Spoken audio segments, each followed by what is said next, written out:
Welcome viewer, I am Murugan S. This video tutorial describes, fix Windows 10 Cant type in the search bar keyboard not working in search bar.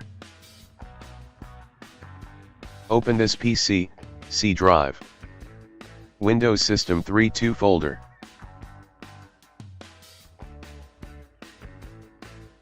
Type ctfmon in FI search bar.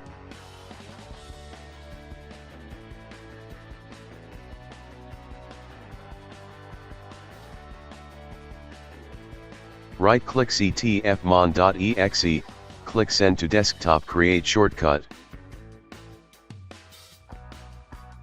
Right-click Start button, click Run, type shell colon common space, Start up, click OK.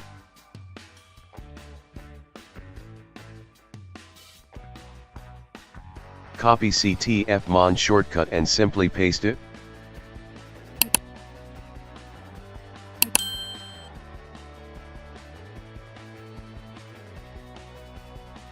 Close and restart system.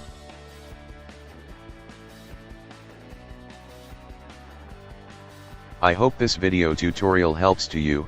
Please like, share and don't forget to subscribe my channel. Thank you very much. See you next video.